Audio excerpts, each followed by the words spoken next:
Welcome to my channel, where there are interesting and equally sensational stories. Listen to today's story. Going over my history.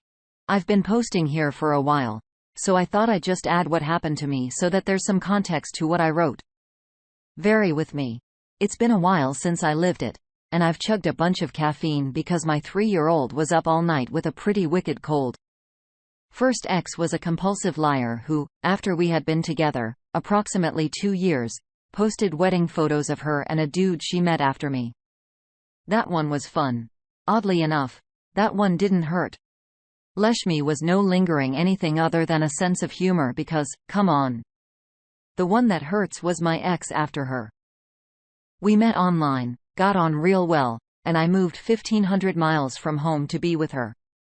My stuff was fresh off the truck when I was with her on her bed, and we were spooning while watching the TV. She was texting, and I looked at it. She was texting the affair partner. He couldn't wait to introduce her to his parents, and she couldn't wait for it either. Strange thing to do and say when I'm right there, but okay. When I went to leave to go back to my apartment, I told her what I saw. She blew up, yelling, shouting, all this nonsense about how dare I do such a thing, blah blah blah. I go home, don't sleep, go to her parents' house first thing in the morning, where we talk. She's still being a complete and utter piece of trash, so her dad takes her to another room for a few minutes. When she comes out, it's all tears, apologies, 1,000 hollow words. She swore to me that she cut him off. She wouldn't see him all this nonsense. The fun bit, they were classmates in a nursing program, so they spent all day together. I couldn't verify what they were and weren't doing. Note, this is why you'll see so many posts about them learning to be better at hiding it. She did. She hid it well. A little while after it, she told me that at school, he tried to kiss her and that she rebuffed his advances. Okay. You were supposed to not be near him. Whatever. Then the anger from her started to get really wild. Another classmate from school wanted to fight her. Turns out that affair partner and this classmate got it on and was jealous of my act. And she was furious that I wasn't doing anything about it. This is the first I was hearing about it. I have no idea who this lady is, and her school was about an hour away from where we live. It got worse and worse and worse. Also, she got really scared about getting pregnant, carried a bunch of pregnancy tests with her, sapped me down a lot to tell me she might be pregnant. She had me drop her off at Planned Parenthood once for a checkup that took a few hours since she had no insurance. And, apparently, they're good for that. Can't verify if it was on the up and up, but I remember getting angry because I've never waited that long for a doctor's appointment. Another fun bit was that she got placed at the retirement home a little drive from us, so she obviously had to stay at her brother's house once a week. Don't think she was doing that. Her brother lived one city over from the affair partner. Gonna add, the affair partner looks eerily like me. He looks the way I'd look if I had never started lifting. That's a fun thing to think about, that she clearly has a type and still managed to affair down. Then November hit, she asked me to go on a drive, and she told me she was thinking of dropping out of school. The one she met, the fair partner at, I don't know with 100% certainty what the case was, but I do believe that he gave her an ultimatum between us, and that's why she left. Fine by me, I thought. I didn't know that she was obviously still seeing him. She was going to return to the school I was attending. We'd see each other more often. Cool beans. Then time moves on, and I honestly can't really remember anything suspicious going on. However, if you've made it this far, you've seen clearly I'm too trusting. She again dropped out of school this time to work. Maybe something happened. Her behavior throughout this whole period got markedly worse. She was drinking often. Maybe guilt from the affair. Maybe she started a new one. I have absolutely no idea. We finally moved back to my hometown. I'm pretty confident that she reaches out to her affair partner again this time. Oh, I just remembered that she flew back to her hometown for a few days at this point to visit her sister for her birthday. Oh my god. The Gluvio used stupid son of a gun. Okay. So now something makes a little more sense. Her behavior leading up to the trip and afterwards derails. Lots of hostilities, lots of screaming, telling me that she's faking in bed and/or thinking about the guys. And after years of this, I'm beat down. I had zero self-esteem. She drained me of my life, my soul, my everything. She tells me she's going back. Stupid me decides to join her, and then it gets worse. She gets a job working with her brother at a company just outside of town. I'm very confident that she's meeting the affair partner or someone else at this time.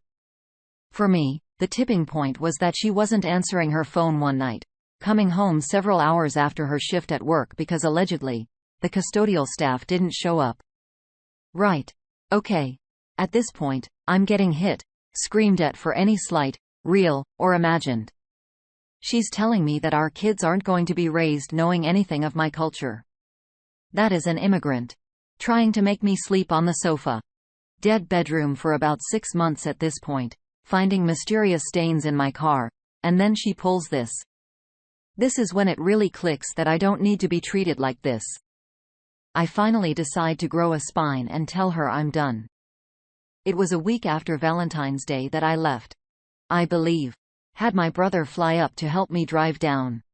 Lots of messages from her oscillating from "please come back," "I'll do anything," to "just vet him."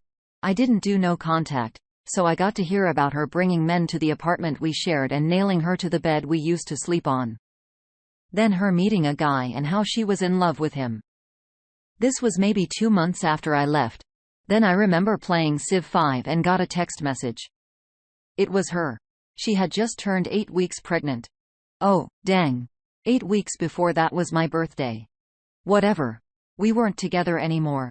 She wanted me to hear it from her before she posted it on social media.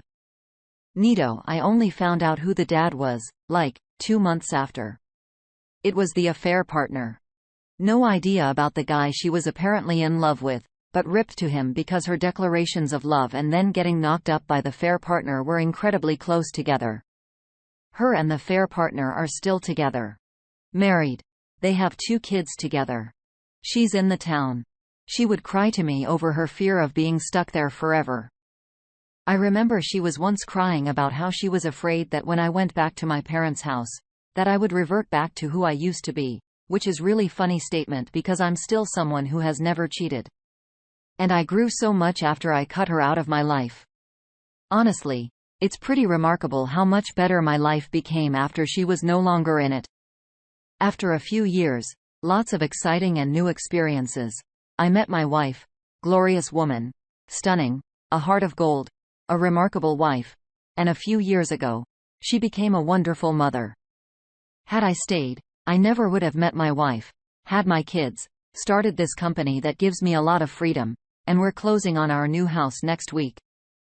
My ex hated the idea of me doing anything or displaying ambition. My wife cheers me on continuously. I remember the joy in my ex's voice when she said how happy she was that I gave up on my dream of going to law school. My wife encouraged me to go and cheered me on every step of the way until I dropped out because it turns out I really hated it. My ex hated the idea of leaving the country. My wife and I honeymooned outside the US and cruised a lot. I won. Don't know if there's a polite way to say it, but I really did. My life is so much better than it was then that it's incredible to think about how far I've come.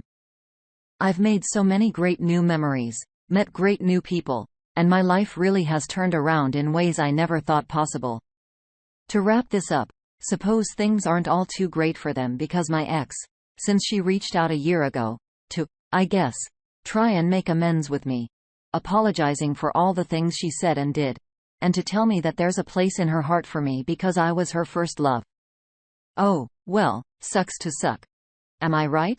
Our first reaction comes from Suspicious Weekend, 284. Block her and move forward. Stop analyzing. Stop looking into the past. Stop revisiting, etc. Focus on the now. Focus on your own mental health and well-being. Another comment from Accomplished Ferret 70. Doug Wolfio? It does indeed suck to suck. If you had posted your story when you were still with your crazy cheating ex, asking us whether we thought she was cheating, how you could convince her to pick you, and what you could do to somehow convince yourself that you could work things out, folks here would have been beating up on you pretty hard, and I would have thought to myself that you needed to hear it. But I am very glad to hear your story now. You really should be proud of yourself. Well played, my friend. You won the long game. Congratulations and best wishes. Moving on. Wife is upset. I don't trust her. It's having second thoughts about the baby. My 27 male wife, Amy, 30 female, had an infidelity episode. We've been together for almost 7 years, I believe. Since college, we got married a year or so after. It's a long and frankly tiring story to repeat, but I'm aware my behavior needs context. To start, she lost weight in her words, felt attractive for the first time in her life. She has always been pretty, but was mostly into the whole body positivity movement till we started losing weight due to a medical concern. She and her friends started showing themselves online strangers behind my back, and my wife got addicted to the attention. When her friend tried to get her to calm it down, as she started going too far, doing private cams, sexting, and accepting money from folks for private streams, she apparently didn't listen. I knew something was up with the lying, secrecy, gaslighting, and all that, but the final straw was overhearing a convo between Mimi, 30 female, and Amy, where Mimi told her she was taking things too far and that she was going over the line. I wasn't sure how or what it was about, and Mimi threatened to tell me herself if Amy didn't talk to me. I never thought at the time, but looking back, someone else would have considered this a sign that Amy was cheating on me with Mimi. I mean, they kind of were, but given our sexual history with Mimi, that was neither a question or an alarm. I confronted Mimi while Amy was at work, telling her she and Amy can come get her stuff, and Mimi spilled beans. And told me the fight was because Mimi, who wasn't AF, warned Amy not to talk to people privately, do private cams, or any of that. And she found that Amy doing that behind her back, and a particular fan was getting very insistent and offered Amy a huge chunk of money to do more.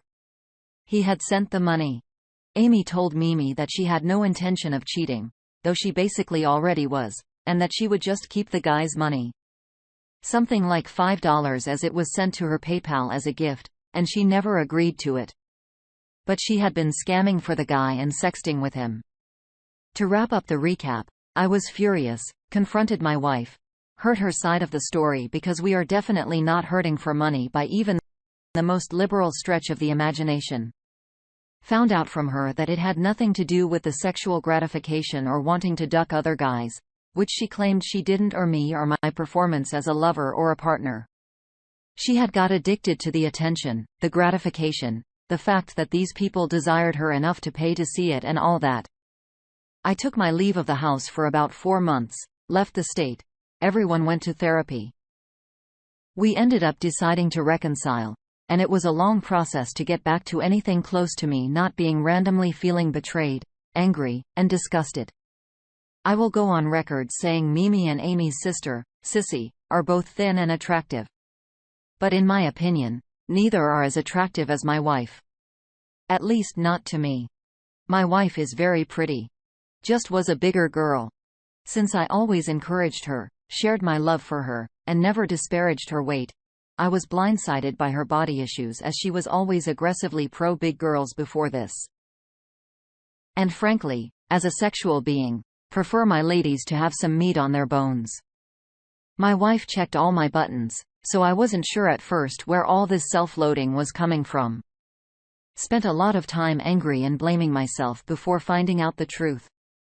She hid it from me because she didn't want to be one of those depressing fat girls. And thought, apparently, if she didn't say anything, I would just keeping on and not move on to anyone better. I asked the fact that I loved her, married her, moved halfway across the country away from all my friends and family, bought her a huge house, and worked tirelessly to make her happy wasn't enough to show that I loved her. She told me that loving her and being attracted to her are two different things. Frankly, it is a nightmare dealing with my own hate and sense of betrayal and wanting to help my wife through this mental weight that has had her down her entire life, it seems. It's not easy, but I've been managing. Through therapy, honesty, and finding out some truths, I've come to terms with a lot of my wife's insecurities. None of it excuses her behavior, but I'll give some highlights. She was bullied by her thin sister most of her life for being big after being overweight killed their mother. I didn't know her stepmother was not their real mother till now. She had always been sore that I had liked her sister before we got together and thought I settled for her. And thought that all my support, love, and encouragement was just what I had to do because I was stuck with the consolation prize. There are some more, but basically, she spent the entire relation to feeling like a charity case or something. With that out of the way, current situation. Amy is pregnant. Before you ask, yes, got a paternity test as soon as it was viable. Things have been going well between us after a really rough time. Intimacy was hard for me. Even returning to my home took me time. Sleeping in the same room was a no-go for almost a year, but I feel like we've turned a corner. I'm not as certain that I'm an idiot waiting for my wife to betray me again. The problem was that things were going well, and Amy's worked hard and is doing all the right things. And has for quite some time. Now she's pregnant and emotional and seemed to be very happy, though fussy about a lot of stuff. Randomly, she sat down while I was working and apologized again. She has been apologizing for a while like this, so I didn't think anything of it. She starts crying and says she almost ruined us. And that she wants to be a good mom and a better wife. She laments her actions and talks to me some more about her fears coming up. The fact that the video she put online come back to bite her at any time and may make her life miserable at any moment. She talked about how stupid she was and how sorry she was and how she's so happy that she was given another chance. How she knows she doesn't deserve it or me, but that she is happy that I found it in my heart to not abandon her. I hugged her and all was good. For about a few seconds. She then says something that irked me. She said she was happy that I trusted her enough to try. I stopped because that was the first thing she said that felt wrong. It must have shown on my face, so she asked me what. I shrugged and told her thank you and said it's going to be difficult for everyone. But I've made the decision to try and make it work because I love her. She picks up on the evasive answer and asks me again what the problem was. I looked at her and told her that trust takes time. I then told her that once you break something, matter how much you care to put it into gluing it back together, it will never be whole again. It will never be what it was. You lose flakes, little dust particles, pieces that make it what it was. And when you sit it down, even if you got it looking exactly like it should, you're careful because you know it can break easier the next time. And he asked if that means she's never going to live down what she did. I told her I didn't know that. I hope so, but that's all I had. Was hope. She asked if that meant I would never trust her again. I told her I don't know. Trust takes time. Right now, I have hope that things will be better. But as far as faith and trust, I simply can't have faith, and I don't completely trust anyone anymore. I told her that statistically speaking, it was far more likely that she cheated on me or betray me than that everything is good from now on. Most people who commit infidelities are repeat offenders, and most people who reconcile find out later that their spouse just got better at hiding their illicit activities. She found a reason once to lie to me, to betray me, to gaslight me, to put our entire relationship at risk, and it wasn't hard to find some justification. I told her the mind is an amazing tool and that people can justify a lot of things. I hope we make it and everything will be okay. I love her and have chosen to take the risk. But I'm not in a position to offer my trust, and I'm just not the kind of person who has strong faith in things I can't quantify. All the data is telling me I'm a moron. Then having a child with her is probably a mistake I will end up sorely regretting. Forgiving a cheater seems to be, but I love her, and she seems sincere. So I'm betting against the odds. I hope the trust returns, but it takes time. In the meantime, she has all my hopes. She did not take this well at all. In fact, she started to ugly cry. I didn't know what to say to her, so I just held her. She then asked if I don't trust her, then am I ever happy about the baby? I told her, yes. Regardless of her or I'm gonna love my kid no matter what. We certainly weren't trying for a baby, but I'm all on board with being a dad. She asked if I'm stupid for having a child with her. I answer that All evidence points to that being the case. I hope I'm not. But again, the odds are not in my favor. She took this even worse. She asked, "Why not just have an abortion? Why subject me to this if I don't have faith in us?" I told her that faith isn't easy and trust takes time. I got hope. That's about it right now. That it will take more time, and we are just on the journey. Hopefully, we'll get there together. Amy got quiet and then began sobbing. She left the room and locked herself in her office. I checked on her several times, but she was just crying.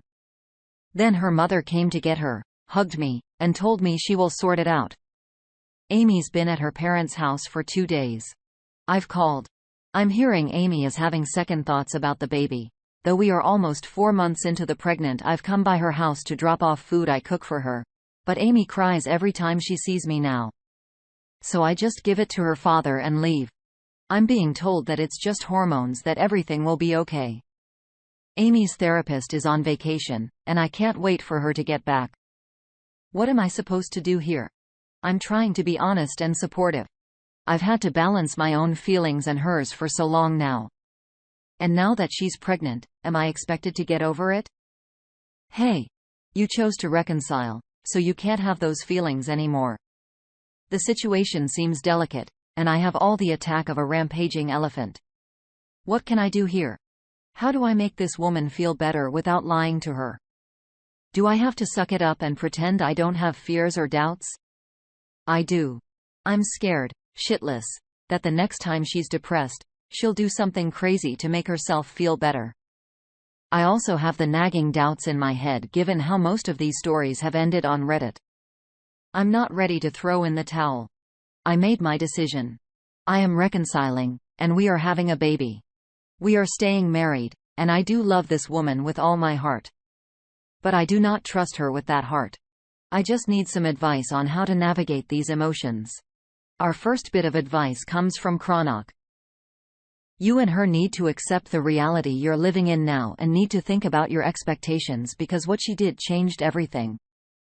Trust can be restored, but it will never again be like it was before.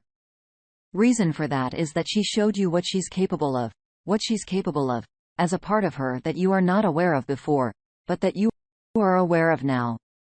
That she is capable of doing that doesn't mean that she will do it again, but she is capable of doing it again.